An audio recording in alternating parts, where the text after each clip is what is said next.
Bem-vindo de volta. Hoje estamos acompanhados pelo Coronel Jacques Baude, ex-membro dos Serviços de Inteligência Estratégica da Suíça, para discutir algumas das mudanças tanto no campo militar quanto no diplomático. E, de fato, muita coisa tem acontecido. Muito obrigado por estar conosco. É um prazer. É um prazer por realmente em seu programa. Nas últimas semanas, vimos as linhas de frente desmoronarem mais rapidamente. Os avanços territoriais russos estão aumentando de forma acelerada, permitindo que eles cerquem milhares de soldados ucranianos.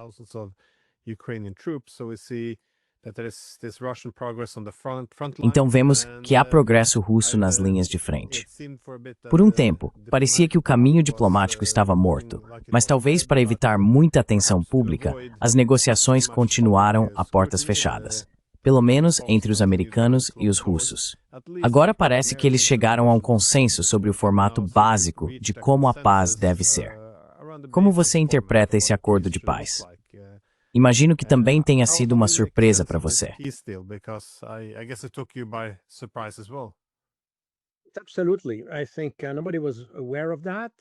Com certeza. Acho que ninguém estava ciente disso. Como você, eu achava que tudo tinha mais ou menos estagnado em termos de relações diplomáticas. Mas, na verdade, ainda estava acontecendo. Há algumas coisas que podemos dizer. Obviamente, a situação militar no terreno tem sido uma espécie de gatilho para um esforço adicional no lado diplomático. Provavelmente, os americanos ficaram alarmados com o rápido avanço das forças russas. Há apenas alguns dias. Não tenho certeza exatamente de qual é a situação de Kupiansk neste momento. Mas, essencialmente, tínhamos, eu diria, 7 grandes caldeirões se formando entre Zaporizhia, Kherson e Kharkov.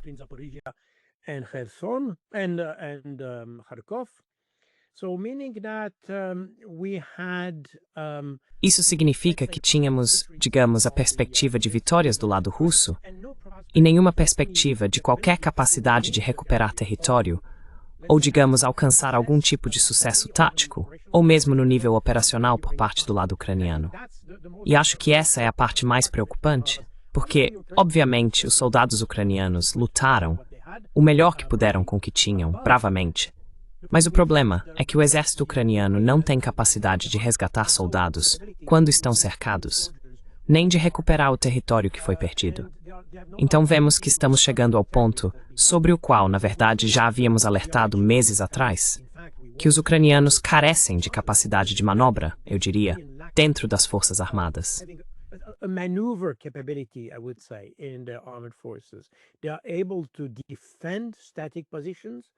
Eles são capazes de defender posições estáticas, mas agora carecem da capacidade de reagir de forma dinâmica, como, por exemplo, ataques blindados, forças de contra-ataque blindadas e até mesmo poder aéreo. Portanto, essa foi provavelmente a justificativa por trás dos esforços americanos para fazer algo, para alcançar algo. E agora, este documento que vimos, os 28 pontos foram publicados, então sabemos o conteúdo desse acordo. Em linhas gerais, há alguns pontos que provavelmente ainda são questionados pelos russos, mas no geral, é um documento que vai na direção do que os russos queriam.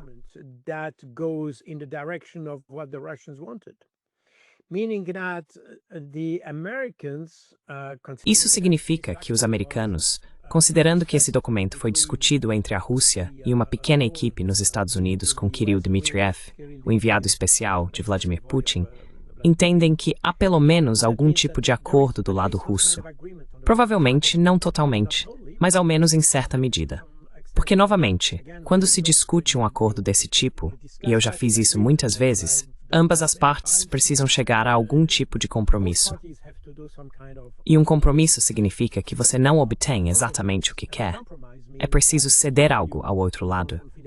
Portanto, isso indica que ainda há alguns pontos que precisam provar resolvidos pelos russos.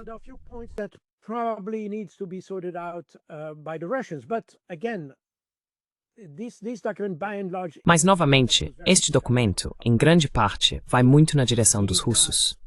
Ou seja, em contraste, podemos dizer que provavelmente não é favorável à Ucrânia. Não é favorável ao que Zelensky queria, ou ao que os europeus obviamente queriam. Vimos a reação de Kaja Kallas e do próprio Zelensky, que disseram que isso é inaceitável e coisas do tipo. O problema é que a última vez que fizeram isso foi em abril. Bem, não a última vez, mas uma das vezes anteriores em que recusaram tal acordo, ou digamos, retiraram a proposta. E isso foi em abril de 2022. O acordo estava longe de ser inaceitável, na minha opinião.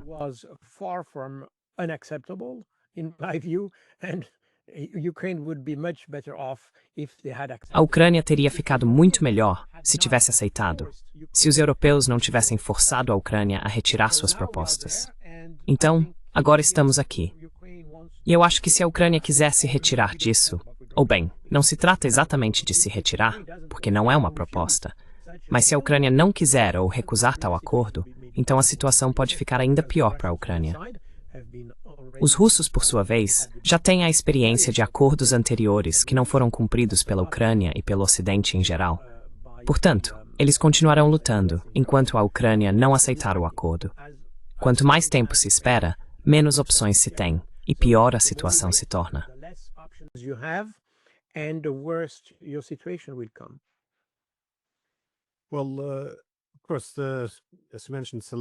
Bem, é claro, como você mencionou, Zelensky já sinalizou que não quer esse acordo. Um dos representantes da Ucrânia nas Nações Unidas também delineou onde estavam as linhas vermelhas, o que eles não poderiam aceitar, o que essencialmente incluía todos os principais pontos. A restauração da neutralidade da Ucrânia foi rejeitada publicamente. As limitações ao exército ucraniano foram rejeitadas. A cessão de territórios foi rejeitada. Então, essencialmente, tudo o que era importante. Mas é claro, do lado russo, acho que também há alguns falcões que não estão satisfeitos com isso. Eles lutaram por quase 4 anos e numa guerra de atrito. Destruíram o exército ucraniano. Basicamente, destruíram tudo que a OTAN pôde lançar contra eles. Sustentaram a batalha econômica. Então, sabe, isso foi uma vitória.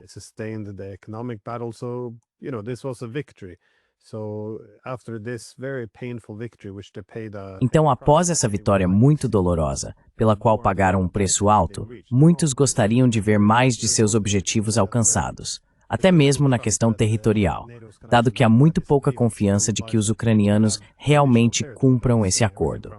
Por isso, eles gostariam de ter território adicional, tudo, de Kharkiv, Dnipro, Mykolaiv e Odessa, como garantia. Mas é claro, acho que Putin tem apoio suficiente para resistir e reagir a esse tipo de pressão. Para Zelensky, porém, não é como se ele pudesse simplesmente rejeitar isso e voltar ao que era antes. Eu esperaria que Trump colocasse muita pressão e punição sobre a Ucrânia se ela não cumprir, se não estiver disposta a ceder em absolutamente nada. Você acha que isso está sendo levado em conta, que os americanos agora, essencialmente, pressionarão os ucranianos a aceitar esse acordo? Essentially put pressure on the Ukrainians to accept this deal.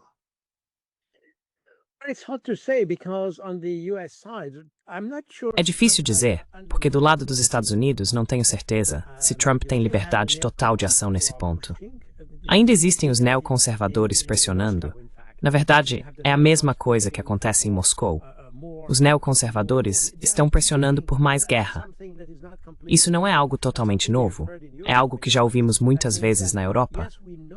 Isso significa que sim, sabemos que a Rússia ainda não foi derrotada, mas também não pode sustentar a guerra por muito tempo. Portanto, eles acham que podem continuar fornecendo apoio à Ucrânia pelo tempo que for necessário. Eles não se importam com o destino da Ucrânia. A ideia é manter um estado de guerra com a Rússia para esgotar os recursos russos.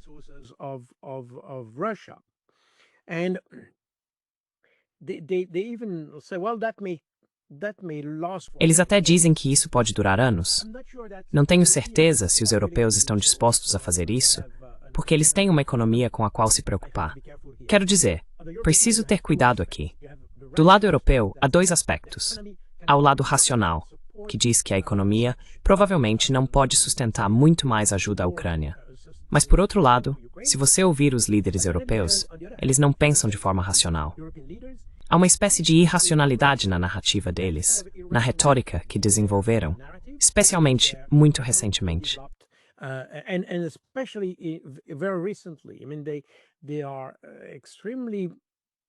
Quer dizer, eles são extremamente Bem, tem uma retórica extremamente belicista, e ela se tornou ainda mais belicista nos últimos 6 meses, eu diria, do que era antes. Então há uma discrepância crescente entre a retórica política e a capacidade econômica de sustentar o apoio à Ucrânia. É aí que, na minha visão, há uma grande interrogação, e eu não consigo entender completamente. Do lado dos Estados Unidos, é quase a mesma coisa, porque Trump quer tornar a América grande novamente. Esse é o objetivo, e ele sabe que não pode se envolver em um conflito, porque isso consumiria recursos.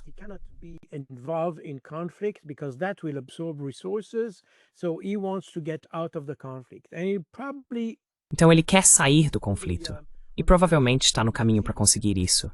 O problema é que outros, os neoconservadores, querem que ele continue apoiando a Ucrânia e mantenha algum tipo de contenção da Rússia por meio de sanções e tudo mais.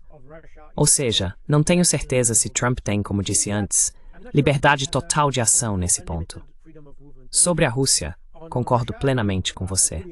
Também há pessoas que querem tirar o máximo proveito do sangue derramado durante aqueles 4 anos e estão dispostas a continuar essa guerra até a destruição completa. Bem, provavelmente não a destruição completa, mas pelo menos para conquistar mais território. To gain more territories, we can talk about Odessa, we can talk about Nikolaev. Podemos falar sobre Odessa, podemos falar sobre Nikolaev, quero dizer, cortar a Ucrânia do Mar Negro e recuperar aqueles territórios que eram historicamente russos. Mas isso agora é uma questão de decisão, porque provavelmente chegamos, se não a um ponto ideal, então a algo próximo disso. O documento que temos mostra que os americanos deram um grande passo na direção da Rússia. Mesmo que não seja perfeito, ainda é um avanço significativo. Há alguns aspectos que ainda são negados ou recusados pelos ucranianos, como a questão da return peace, mas isso já está fora de discussão há muito tempo.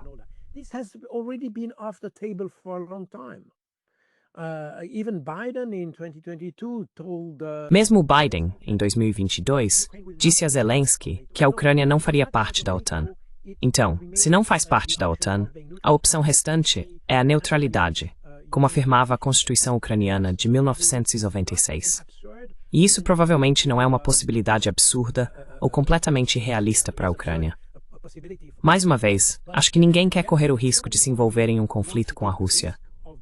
Especialmente porque os países da OTAN não são capazes, ou não seriam capazes, de sustentar uma guerra aberta em grande escala com a Rússia.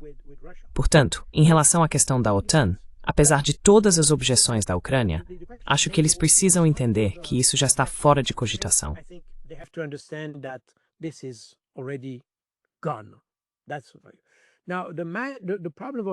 Agora, o problema do território é provavelmente o mais sério, porque, é claro, Zelensky pagou um preço muito alto para mantê-lo. A ideia de que o objetivo da Rússia era tomar toda a Ucrânia fez com que o comando militar ucraniano se concentrasse em defender cada metro quadrado do país, e isso teve um custo muito alto. Agora, se eles tiverem que simplesmente abrir mão do restante de Zaporizhia e Kherson por nada, isso provavelmente seria visto por muitos ucranianos como uma espécie de insulto. E Zelensky provavelmente não conseguiria, provavelmente não sobreviveria a isso. Quero dizer, fisicamente.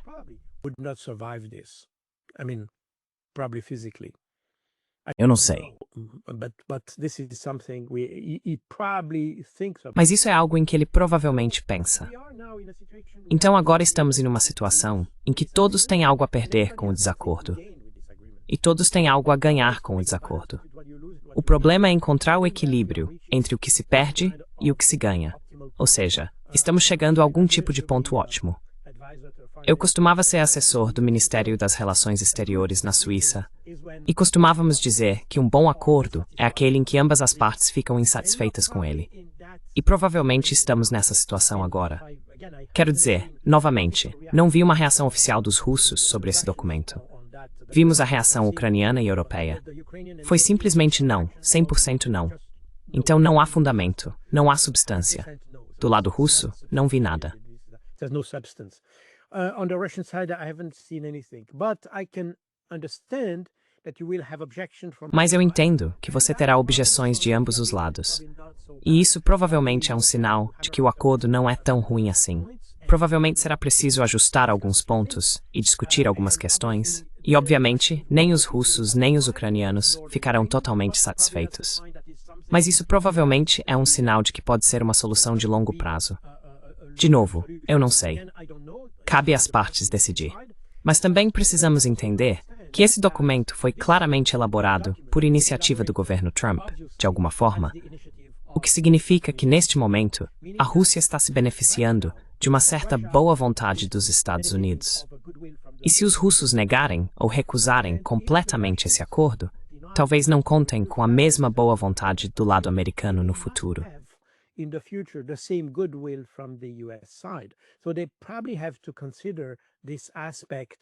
Então eles provavelmente também precisam considerar esse aspecto.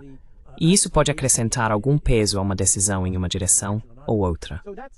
Esses são os pontos que considero importantes levar em conta. Nenhum acordo será perfeito. A questão aqui não é apenas ter um acordo para os próximos 6 meses, mas ter algo que dure anos, algo com o qual russos e ucranianos possam conviver. Essa é a questão. Quando vi esse acordo pela primeira vez, pensei, bem, os russos não vão aceitá-lo por causa de certos pontos que, na minha opinião, podem ser muito controversos do lado russo.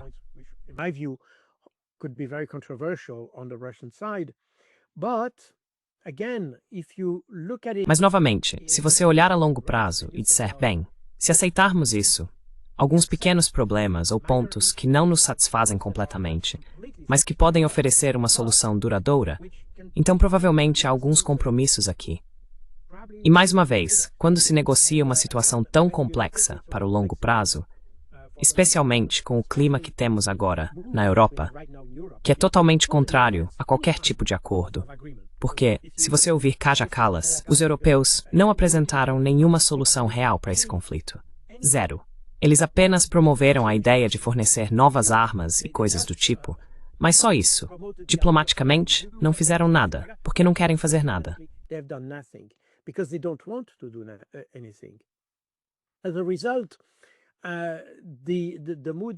Como resultado, o clima na Europa não é favorável a nenhum acordo.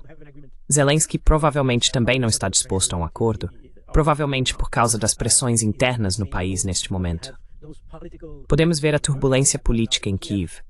Provavelmente não está a favor de Zelensky. Há cada vez mais oposição a ele no país, e mais pessoas que querem encerrar esse conflito porque estão cansadas.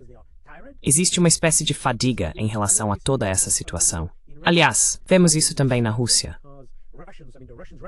Provavelmente é menos evidente porque os russos, quero dizer, os russos da própria Rússia, não aqueles oblasts que foram conquistados na Ucrânia, são mantidos afastados do conflito.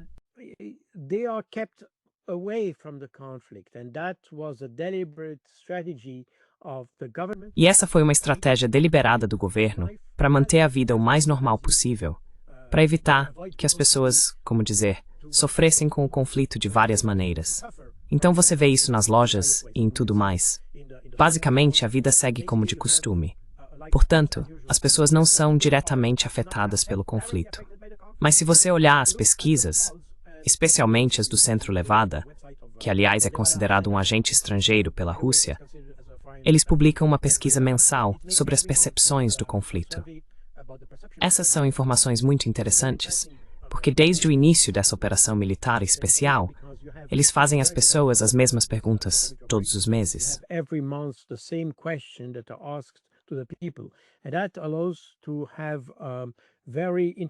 Isso permite comparações muito interessantes sobre o humor da população.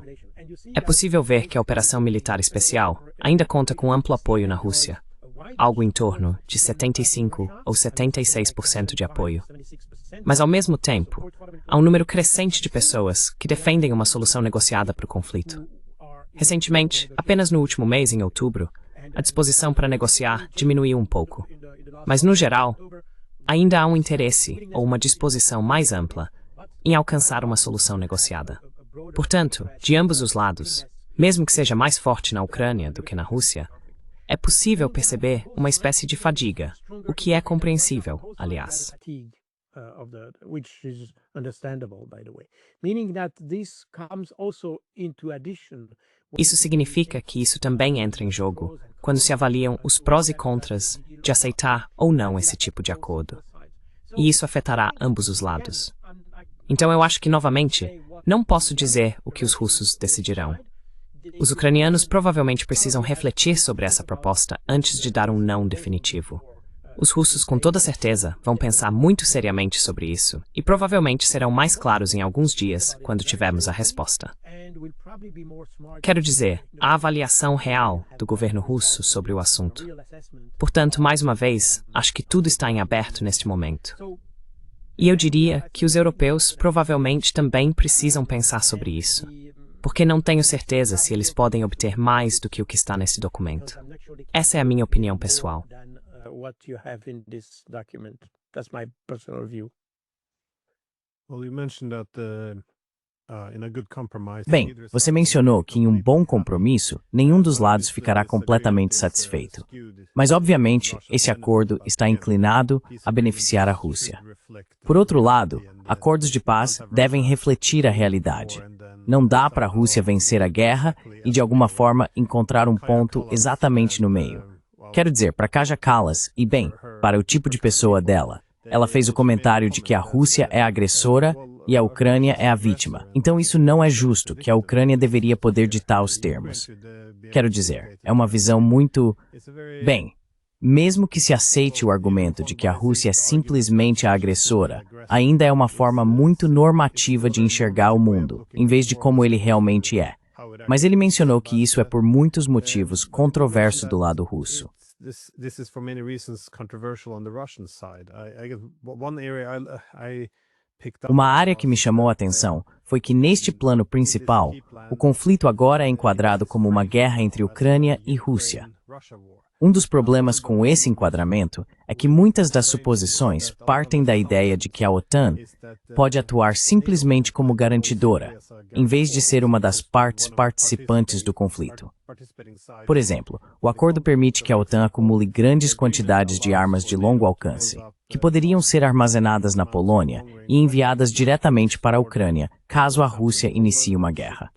Mas é claro, se a Ucrânia iniciar a guerra, então os Estados Unidos não estariam obrigados a cumprir nenhum desses compromissos. Tudo isso se baseia na ideia de que a OTAN, ou os Estados Unidos e o Ocidente, cumprirão as obrigações conforme estipulado.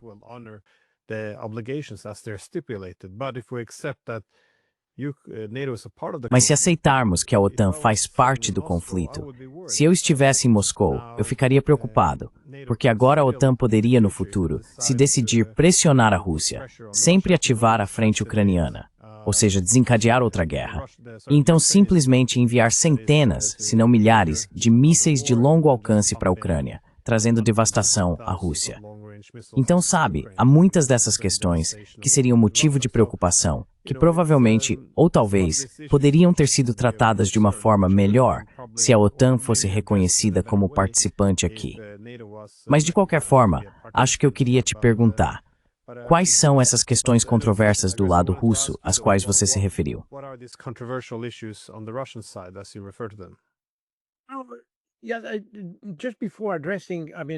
Antes de responder à sua pergunta, deixe-me voltar à OTAN, porque acho que isso é importante. Claro, já mencionamos várias vezes que a OTAN é parte da guerra e tudo mais. Mas vamos ser claros, a OTAN, ao contrário da União Europeia, só pode tomar decisões coletivamente. Quero dizer, Mark Rutte não pode decidir nada.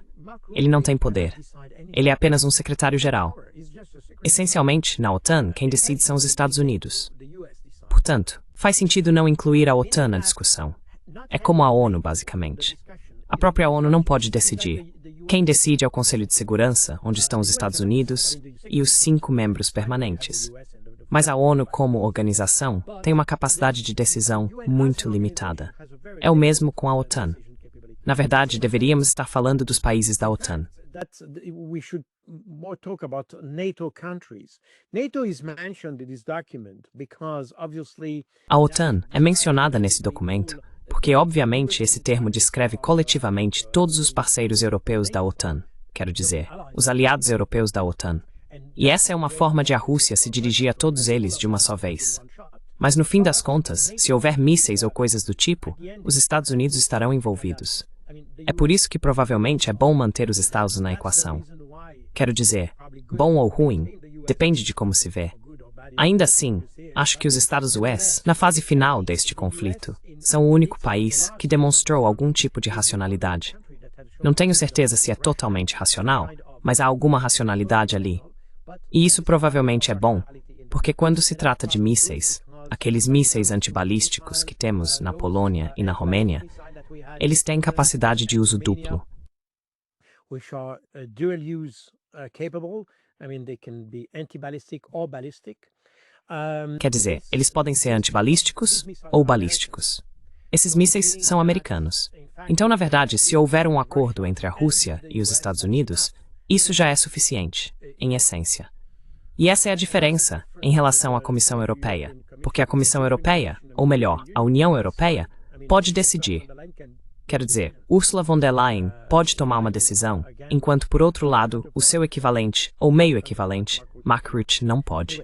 Enfim, acho importante lembrar disso, porque isso explica porque, aliás, a OTAN, como organização, nunca esteve realmente envolvida em um conflito. Havia países da OTAN, lembre-se, quando havia acordos de segurança com a Ucrânia, eles eram bilaterais.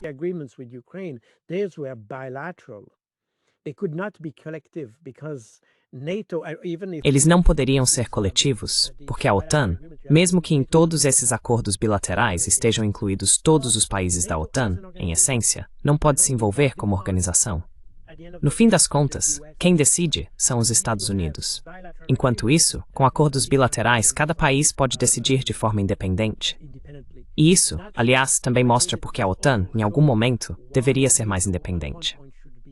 O próprio propósito da OTAN deveria ser discutido na Europa.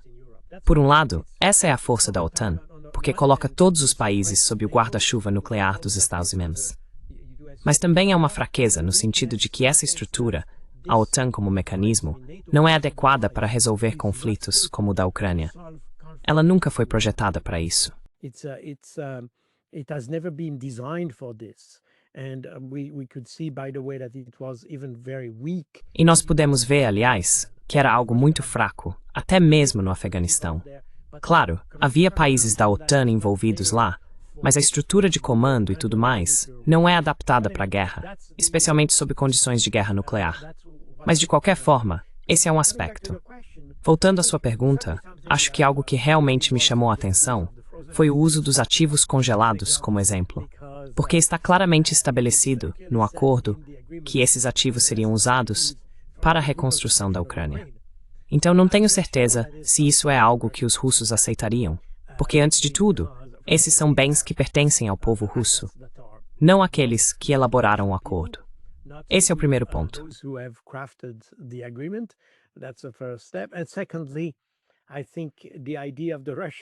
E em segundo lugar, acho que a ideia dos russos é fazer com que os europeus enfrentem suas responsabilidades.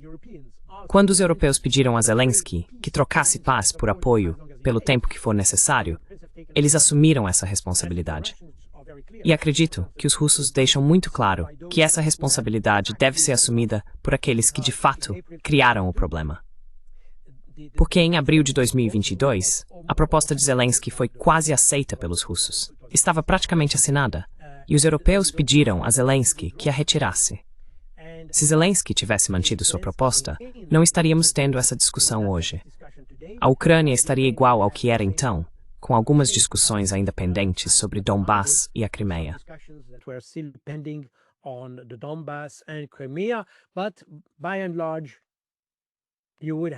Mas, em geral, Kiev teria soberania sobre a maior parte, bem, na verdade, sobre todo, o território. Seria neutra, assim como neste documento, e assim como na Constituição anterior da Ucrânia. Portanto, nenhuma mudança real, apenas um compromisso de que a Ucrânia não seria mais uma adversária da Rússia, nem uma adversária do povo russo que vive na Ucrânia, porque esse também é um aspecto importante. Assim, os europeus assumiram uma enorme responsabilidade ao pedir que Zelensky se retirasse desse acordo. E, ao mesmo tempo, comprometeram-se a pagar por isso. Então, por que a Rússia deveria hoje pagar pelo que os europeus já se comprometeram a pagar? Acho que esse é um ponto importante. So I think that's an important point. Again, that's my feeling. Probably the Russians. De novo, esse é o meu sentimento. Provavelmente os russos. Eu não estou em Moscou, não estou aconselhando o Kremlin, mas isso é certamente algo que, na minha visão, os russos recusariam. Esse é um aspecto, e provavelmente há outros. Esse é o elemento mais importante que me chamou a atenção. Não tenho certeza se os russos estão muito impressionados com a ideia de ter as sanções suspensas ou algo do tipo. Certamente é uma vantagem para eles, de certo modo. Mas, ao mesmo tempo, se você se lembra do que Vladimir Putin disse em dezembro passado, na reunião com industriais e sindicatos, ele afirmou que a Rússia não deveria contar com o levantamento das sanções. A relief of the sanctions. So the sanctions are systemic in essence. Então as sanções são essencialmente sistêmicas. E acho que ele até disse que isso é uma oportunidade para a Rússia. É muito interessante, porque vemos o mesmo fenômeno na China, por exemplo. Mesmo quando há uma proibição de microchips dos Estados Unidos, os chineses, por sua vez, proibiram os microchips norte-americanos, porque perceberam que essas sanções, na verdade, têm um aspecto positivo. Elas funcionam como um tipo de estímulo para a indústria doméstica compensar a falta desse equipamento.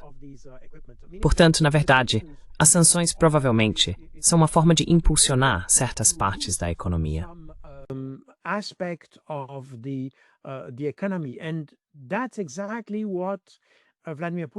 E foi exatamente isso que Vladimir Putin disse há um ano. Então não tenho certeza se isso é algo que os russos considerem particularmente impressionante. Porque eles dizem, bem, aprendemos a viver com sanções. Aliás, agora temos novos acordos comerciais, não mais com a Europa, mas com o resto do mundo. E provavelmente, mesmo que agora haja um acordo entre a Rússia e a Ucrânia, ele não envolverá necessariamente o que os europeus querem com a Rússia. Minha sensação é que se ouvirmos Kaja Kallas e outros, não tenho certeza de que os europeus estejam dispostos a melhorar sua relação com a Rússia. Pelo contrário, mesmo que agora haja um acordo mediado pelos americanos, os europeus provavelmente serão ainda mais duros com os russos.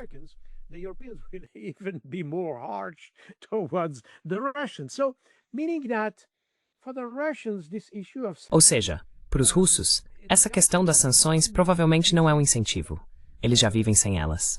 Agora, fortaleceram seus laços com a China. Estão mais integrados, não completamente, mas há um movimento em direção à integração econômica em várias áreas entre China e Rússia. E a Rússia encontrou novos mercados no restante do mundo. Como resultado, eles não precisam mais da Europa. Aliás, isso também é uma forma de os russos punirem a Europa. Porque, no fim das contas, se a Europa não quer ter ou melhorar as relações econômicas com a Rússia, são os europeus que acabam pagando o preço por isso. A indústria alemã vai pagar o preço por isso. E já está pagando.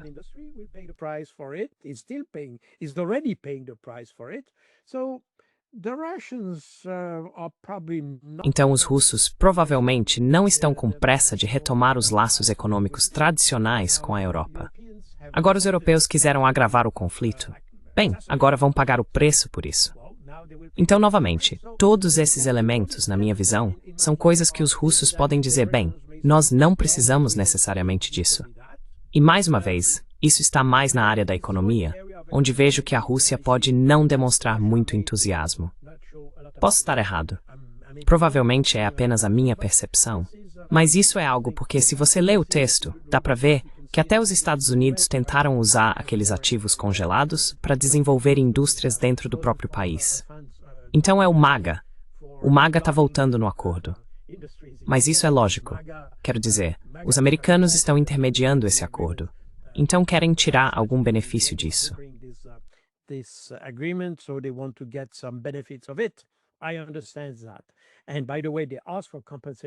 Eu entendo isso.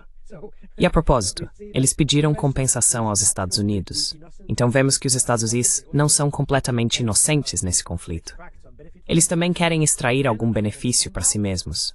Novamente, eu posso entender isso.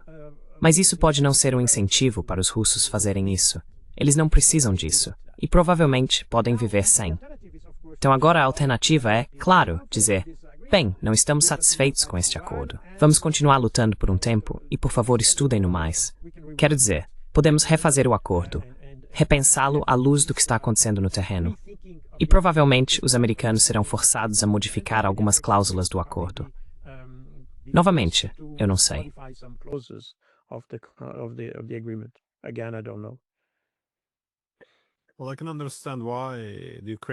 Bem, eu posso entender por que os ucranianos ficariam muito insatisfeitos com essa abordagem americana. Porque, como você mencionou antes, eles tinham um acordo bastante bom em março e abril de 2022 com o Acordo de Istambul. Foram os americanos e os britânicos que se aproximaram de Zelensky e o convenceram a desistir daquele acordo de paz. Os europeus também estavam envolvidos, especialmente os britânicos. Em troca, prometeram à Ucrânia todas as armas de que precisasse para vencer. Mais uma vez, lutariam ao lado dos ucranianos e transformariam Zelensky em um novo Churchill. Isso seria uma vitória garantida. A OTAN colocaria todo o seu apoio por trás da Ucrânia.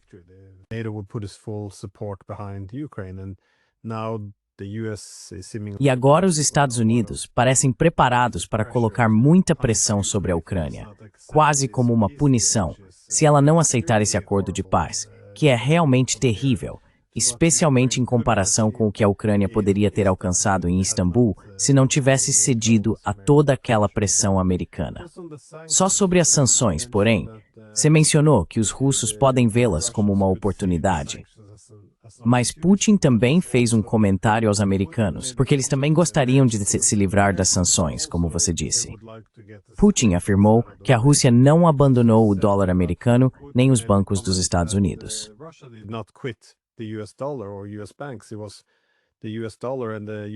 Foi o dólar americano e o sistema financeiro dos Estados Unidos que se retiraram da Rússia ao impor essas sanções. Então eu acho que, considerando que a principal preocupação dos Estados Unidos é o crescimento dos BRICS e uma ordem financeira ou econômica pós-americana, eles gostariam de alguma forma, reintegrar a Rússia ao mundo unipolar. Isso provavelmente é um passo longe demais. No entanto, de Maria Zakharova a Dmitry Peskov, todos estão dizendo que os americanos não lhes enviaram nada. Eles estão apenas lendo os relatórios da mídia, como nós, supostamente. Tenho certeza de que eles têm um pouco mais de informação, já que são eles que têm conversado com os americanos.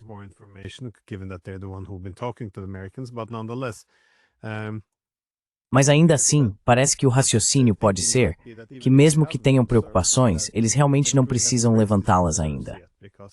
Porque se a Ucrânia rejeitar, por que ficar do lado ruim de Trump por causa de detalhes menores? Se Zelensky vai fazer uma rejeição total de todas as questões principais, então por que não sentar e deixar os americanos pressionarem Zelensky para se alinhar? O que achei interessante, você mencionou as finanças. Também percebeu, ao ouvir o que os políticos russos na Duma estão dizendo sobre os fundos russos roubados. Eles querem todo aquele dinheiro de volta.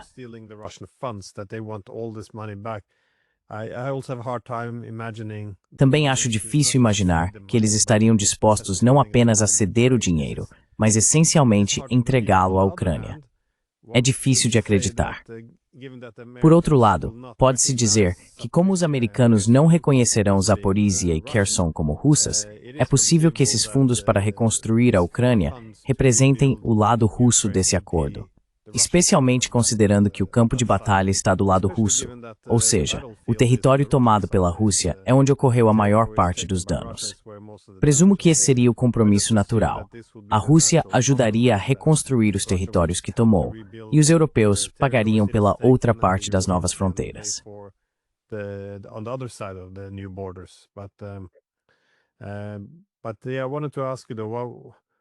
Mas eu queria te perguntar sobre os europeus. Eles também estão oferecendo uma resistência feroz. Parece que estão fazendo tudo o que podem agora para bloquear isso. Segundo relatos, eles estão trabalhando com Zelensky em uma contraproposta que equivaleria a uma capitulação russa, mas eles precisam do consentimento dos ucranianos. É possível que os americanos e os russos consigam convencer os ucranianos e simplesmente passar por cima dos europeus. Quero dizer, houve reportagens na Político. Alguém do lado americano disse algo como: quem se importa com o que a Europa pensa? Você acha que esse é o sentimento predominante? Do you think this is the prevailing sentiment? Oh, there are two things. First of all, Há duas coisas. Antes de tudo, e isso se conecta à questão dos ativos congelados, porque há apenas algumas semanas, no final de outubro, se não me engano, houve toda uma discussão sobre o que fazer com esses ativos congelados. Você deve se lembrar de que o primeiro-ministro belga, Bart De Wever, realizou uma espécie de coletiva de imprensa, uma conversa com jornalistas, explicando por que a Bélgica é muito cautelosa em relação ao uso desses ativos congelados e a ideia de entregá-los à Ucrânia. Um aspecto interessante é que ele disse, bem, você sabe, em uma guerra, é o vencedor quem decide o que fazer com os ativos congelados, não quem perde. Ou seja, obviamente ele tinha em mente que não há discussão. Os russos estão vencendo e, eventualmente, serão eles que decidirão o que fazer. And they will eventually decide what to do. And if they reclaim their assets, E se eles recuperarem seus ativos? E como esses ativos estão simplesmente congelados, eles basicamente deveriam ser devolvidos imediatamente. Essa era a preocupação de Bart De Wever. Ele disse, bem, se os russos pedirem para que esses ativos sejam devolvidos de imediato, não seremos capazes de fazê-lo. Então precisamos de garantias de outros estados europeus. Porque a Bélgica detém a maior parte disso, algo em torno de 180 bilhões de euros na Euroclear. Isso significa que a Bélgica teria que pagar imediatamente. O total na Europa é de cerca de 180 bilhões, mas o valor que deveria ser entregue a Zelensky era de 140 bilhões. De qualquer forma, seja qual for o valor, o fato é que a Bélgica teria que liberar esse dinheiro imediatamente. E a preocupação era, obviamente, que os belgas têm em mente que os russos vencerão e, portanto, em algum momento, pedirão esse dinheiro. and therefore they will at one point ask that money, and if we don't have it, we will be in trouble. Meaning that... E se não tivermos isso, estaremos com problemas.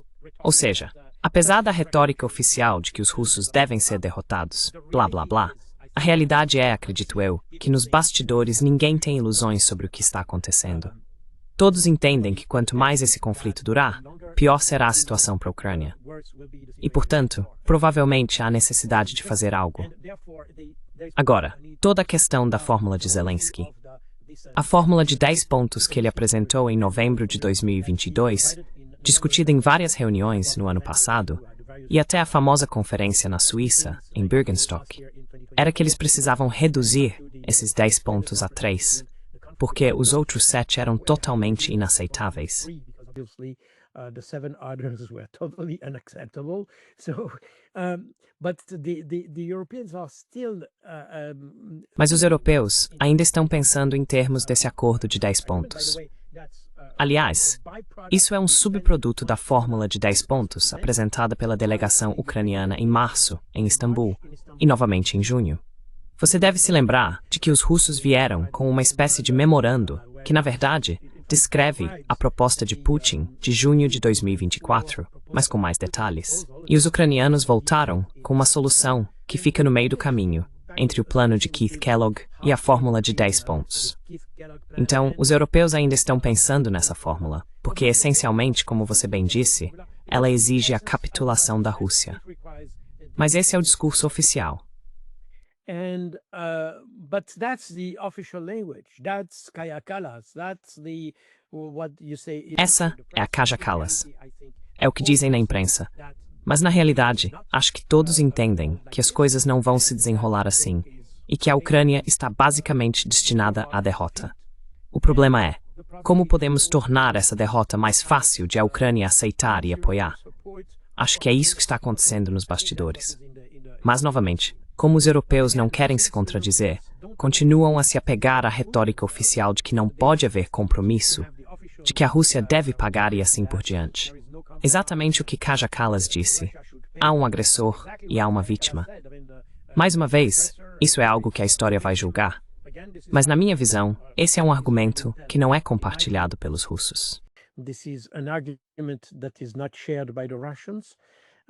And by the way, you have more and more voices. Aliás, há cada vez mais vozes, incluindo ex-observadores da OSCE e outros, que chegaram às mesmas conclusões que eu, de que, na verdade, houve uma provocação. A ideia era provocar uma intervenção russa para poder aplicar sanções, porque sem essa provocação, a Rússia não teria entrado na Ucrânia.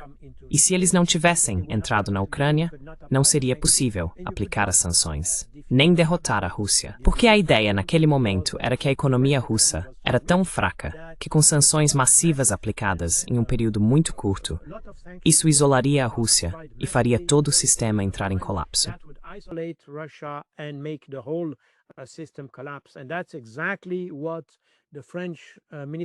E foi exatamente isso que o ministro da Economia da França, Bruno Le Maire, explicou em 1º de março de 2022, exatamente o que ele disse. Isso significava que as pessoas estavam convencidas naquele momento de que havia uma oportunidade de fazer a Rússia entrar em colapso. E, portanto, houve uma provocação seguindo o mesmo padrão do que vimos na Ossétia do Sul em 2008. Quando o governo da Geórgia iniciou uma provocação contra a Ossétia, provavelmente para criar uma situação semelhante à que tivemos em fevereiro de 2022 na União. Mas não saiu algo assim, e então repetiram a operação.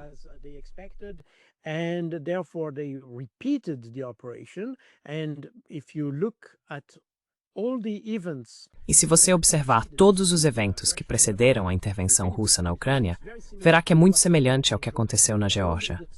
Há todos os mesmos sinais, os mesmos indicadores de ambos os lados. Então, na minha opinião pessoal, os ucranianos se inspiraram no modelo georgiano e tentaram aplicá-lo. E por essa razão, aliás, você deve se lembrar de que Joe Biden sabia que a Rússia atacaria no dia 16 de fevereiro. E por que no dia 16 de fevereiro? Porque esse é exatamente o dia observado pela OSCE, quando houve um aumento massivo no bombardeio do Donbass pelas forças ucranianas. E Joe Biden achou que isso desencadearia uma resposta imediata da Rússia.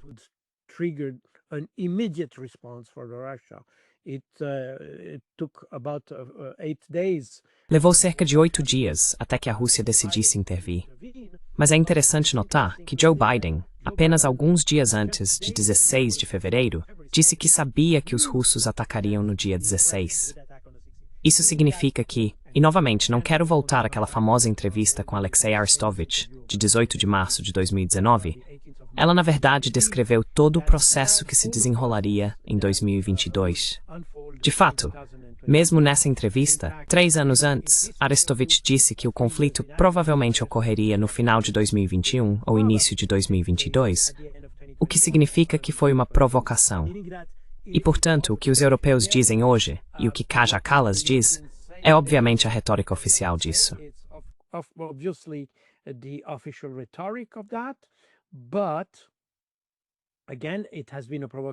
Mas, novamente, foi uma provocação.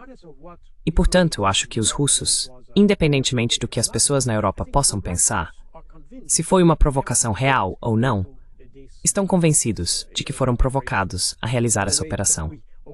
E, aliás, nós sempre a chamamos de não provocada. Toda vez que mencionamos essa intervenção, dizemos não provocada. Acho que isso é um pouco exagerado, para ser honesto. Isso implica que houve provocação. Essa é a minha opinião pessoal.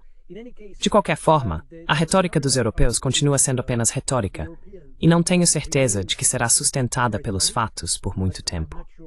Eles basicamente não têm influência sobre a Ucrânia.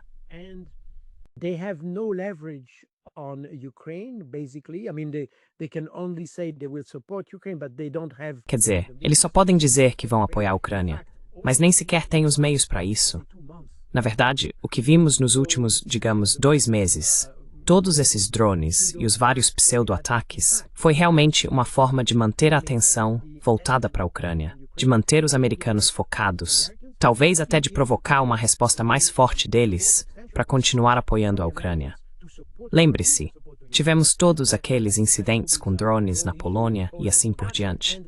E, ao mesmo tempo, o primeiro-ministro ucraniano pedia à Europa que estabelecesse uma zona de exclusão aérea sobre a Ucrânia.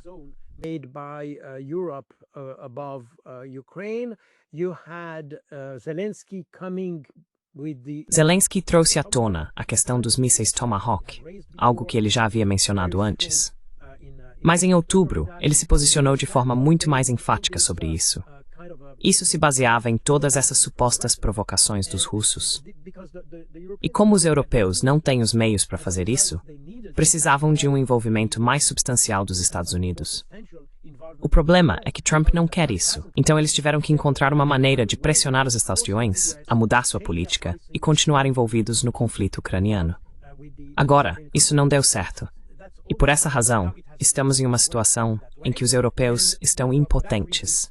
Eles não conseguem oferecer apoio financeiro.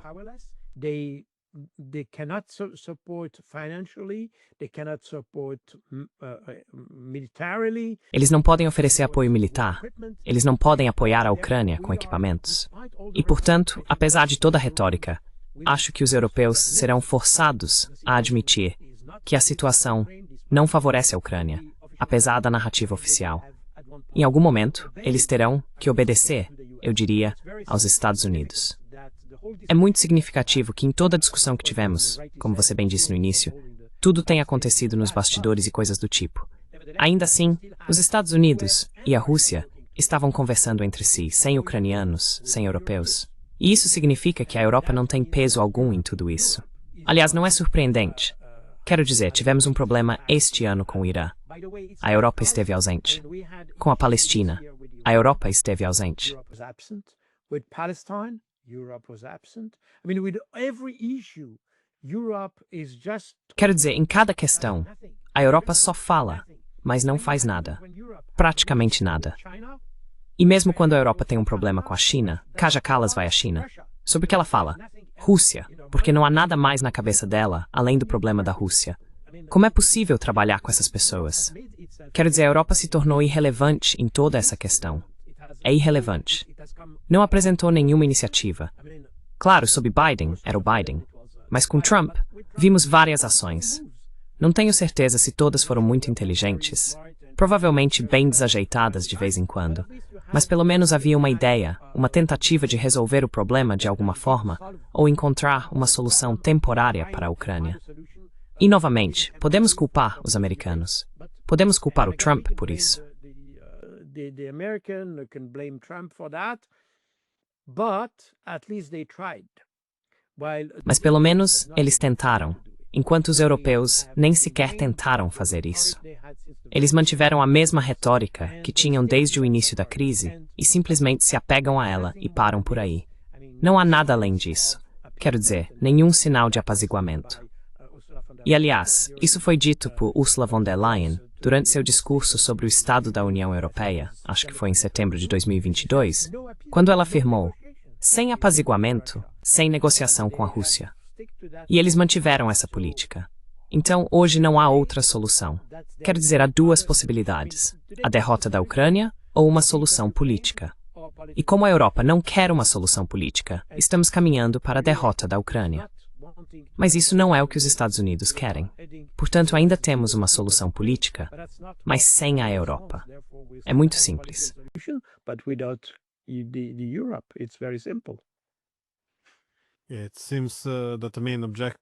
Parece que o principal objetivo da Europa, como você disse, é simplesmente manter a guerra em andamento. E para isso, a situação ideal seria explorar o desejo de Trump de encerrar a guerra. Ou seja, encontrar uma forma de enquadrar a questão como se a Rússia se opusesse à paz. E é por isso que esse cessar-fogo incondicional foi uma abordagem tão inteligente. Eles sabiam que isso se traduziria em encerrar a guerra sem um acordo político, o que é impossível para a Rússia.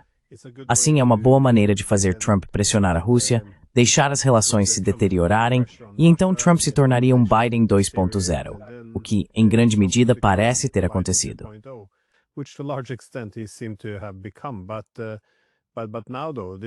Mas agora isso é bastante significativo.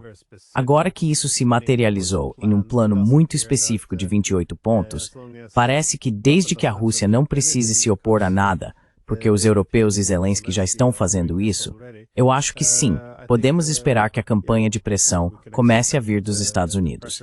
Isso pode envolver qualquer coisa, desde o corte de armas, inteligência ou logística. Há muitas áreas de onde essa pressão pode vir.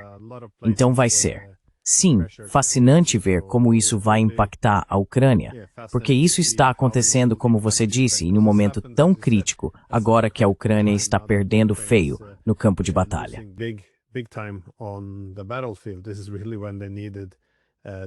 É realmente nesse momento que eles precisavam de apoio adicional.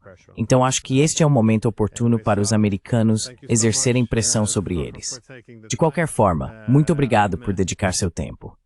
E Trump tende a colocar o mundo inteiro em sua montanha-russa emocional, quase como se tratasse o mundo como seu reality show pessoal. Mas acho que agora há algum espaço para otimismo, de que pelo menos algo que pareça um acordo político razoável e possível esteja ao alcance. Ainda assim, acho que estamos bem longe disso. Então, mais uma vez, obrigado, Coronel. Concordo. Meu Matsna Meridad. Obrigado e tenha um bom dia.